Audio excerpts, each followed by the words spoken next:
Hello and welcome to Engaged, the program that focuses on community-engaged research, learning and service at Mississippi State University. I'm your host, Cade Smith, and today we're joined by Miss Meggan Franks, who is the Assistant Director of the Office of Student Leadership Community Engagement and also the Supervisor for the Maroon Volunteer Center in MSU's AmeriCorps Vista program. Meggan, welcome to Engaged. Thanks for having me, Cade. Yeah, so why don't we start out by you telling me about your background and how you came to Mississippi State University and what your role is at Mississippi State. Sure. Well, I came to Mississippi State in 2001. I was from a small town in Alberta, Canada. I ran track and cross country for Mississippi State. I was a steeplechaser, and I ran the 5,000, 10,000 meters. My undergraduate degree is in apparel textile merchandising. I was in the human sciences, and my master's is in business. I joined the Office of Student Leadership Community Engagement in 2010. My mission or my role was to develop our community engagement programming, mainly the Maroon Volunteer Center. Mm-hmm. When I started, the Volunteer Center was an idea, really, and at the time I didn't know exactly how it would unfold, but I believe we worked really hard to make the center what it is today. Essentially still student run. I do oversee it. We have about 7,000 volunteers, wow, students, faculty, and staff. They accumulate about 30,000 hours of volunteer service each school year. We build a Habitat for Humanity home every fall. We also have 3 large one-day service events that help to engage our students in the local community, and AmeriCorps Vista project, which is our national service program. We have 16 AmeriCorps members that work in nonprofits throughout our community and within our MSU extension. Also have alternative break programs, and so we've, I think, taken something, a small idea and made it very big. Mm-hmm. And so we're very proud of the center and what it's done. Yeah, and you should be. So, in a nutshell, why don't you tell me what the mission of the Maroon Volunteer Center is in a nutshell? Sure. Well, the mission, service is part of the mission of Mississippi State University, and so our goal is to get students, faculty, and staff engaged in community life. We're there to help them develop their skills and hopefully become agents of change. I know that the students of our university are going to go on and lead communities of tomorrow, and so we want to help them and give them the skills to do that. Yeah. So in thinking about going from a concept to a fully developed volunteer center with these additional programs, over the past 8 years, what would you say are some of the major milestones or accomplishments that have taken place in the Maroon Volunteer Center? Well, I think the most important thing for us have been these partnerships that have been developed. So networking with our local nonprofits and agencies. We'll be building our 10th Maroon Edition home, I believe, this fall. And that's been one of our largest partners. Also, partnering with the Corporation for National Community Service with our AmeriCorps Vista grant, having to expand with 16 members. And so when you think about 16 people working full-time within your community to make great change and to reduce the poverty rate, and that's essentially what their role is.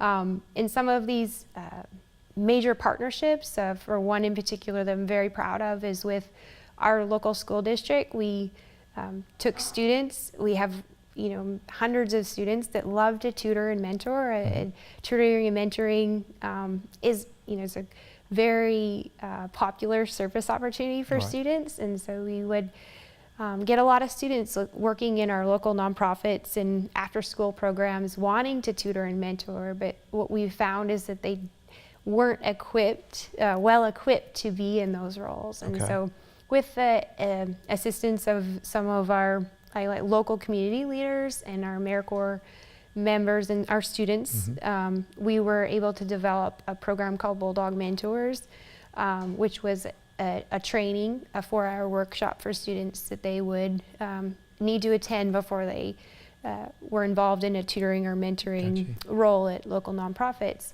So why is that training so important for students that are mentoring? What does it accomplish, and what was your motivations to create it? Well, what we found is that if you don't have the right tools, you can actually do more harm than good when you're in a mentoring and tutoring role. And so we took that idea and we found, some partners. And so I work with Dr. David May in sociology and criminology, and with Armstrong Middle School. And what we still have Bulldog mentors, but we also have another component, which is a class called Mentoring At-Risk Youth. An actual credit granting class. Yes. Okay. And so we actually put students through a class where they will tutor and mentor throughout the entire semester.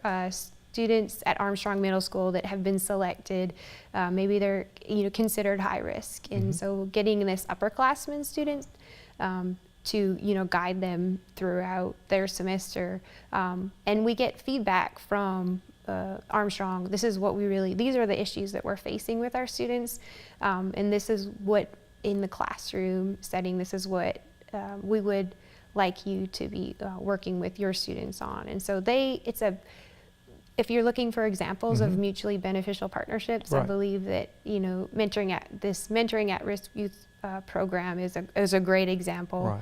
Right. Our students are getting the tools that they're going to need when they get out in the workplace when they graduate, and then the youth at Armstrong Middle School are getting a college student that's generally high achieving, that's helping guide them through some of the more difficult times of their life. And so we're very proud of that program.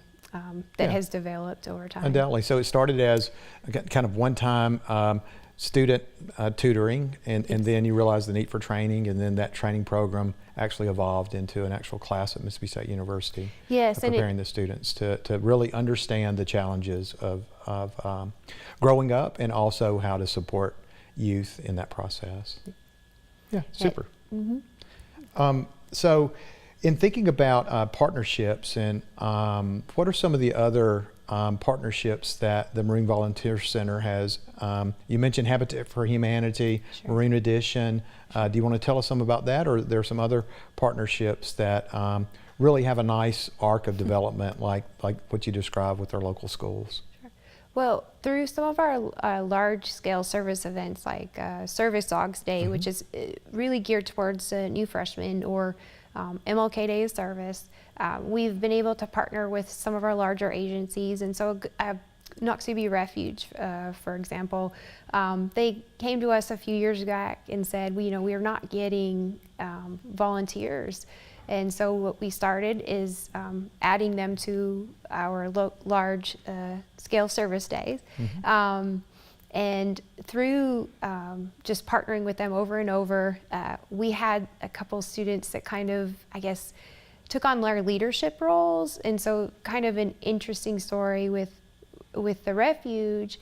There's many. Their current volunteer leader was actually a student at Mississippi State that just started as a volunteer, was put in a leadership role, led, hundreds of students to volunteer, throughout the Noxubee Refuge, and now has come back as their volunteer coordinator. An actual employee of the refuge. Has the knowledge of how the volunteer center works in the university, and now is also, leading that nonprofit organization and recruiting volunteers. Also, a agency that came to us saying, we're not getting the volunteer support they need, over time has become one of our better locations when it comes to volunteers. This past year for the big event, I actually went out there, and they had a roadblock set up for student volunteers, where they had a couple hundred that were participating in the big event at that time. And so great, just a great relationship that has gone and developed. If you're out at the Noxubee Refuge, you'll see that there's a paved walkway from the boat ramp all the way to the Welcome Center, and that was actually done by students over the course of 2 weeks. We had our Office of Fraternity and Sorority Life send hundreds of students out one day to do the framework, and then our service dogs group came out and actually helped pour and the concrete. And so what you see out there is done by students. Super. So you mentioned 3 large single day events, Service Dogs Day, MLK Day of Service, as well as the big event. So in each of these events, about 1,000 students may show up and do 2 to 4 hours of service, kind of a one-time thing. Right. Many of those students are repeat volunteers with the Volunteer Center and then take on leadership roles and do more in-depth things like you mentioned the mentoring class. So Meggan, what are some of the stories that you've heard from students in terms of the impact that volunteerism and service has had on their learning and development while they're at Mississippi State? Can you provide some examples of stories of impact on those students? Well, students, when they come to us, we spend about the whole semester recruiting new students for the Volunteer Center. And so we're hoping that by participating in these one-day service events, we're getting them connected. And so throughout the course of their career at Mississippi State, hopefully engaging in volunteer work, being that service is part of the mission of the university. What we have seen is a number of students that come through our programs also leading community events that are impactful and meaningful, and then creating large-scale change in our community, and then going on into these roles, whether it's AmeriCorps Vista, or leading nonprofits. For example, the local Boys and Girls Club was actually run by a former student, Mississippi State University, a former AmeriCorps Vista member as well. And so what we're seeing is that students getting involved in service and then learning about their community and then going on into these roles of leading communities as well. So we've got about a minute, but you mentioned AmeriCorps Vista, and I've heard that referred to as the Domestic Peace Corps. So tell us a little bit about the mission of AmeriCorps Vistas and how students are really Vistas and the community benefit from those Vista assignments. So AmeriCorps Vista member is national service, so it's essentially Domestic Peace Corps. They have 1-year service commitments, and their role is to reduce the poverty rate. And so they'll get a project or they'll work at a local nonprofit, and then have a goal or 3 main objectives that they have to reach. And so an example would be the Vista member for the Block by Block program. So it was providing meals to students in need, and then just analyze what poverty looks like on a college campus.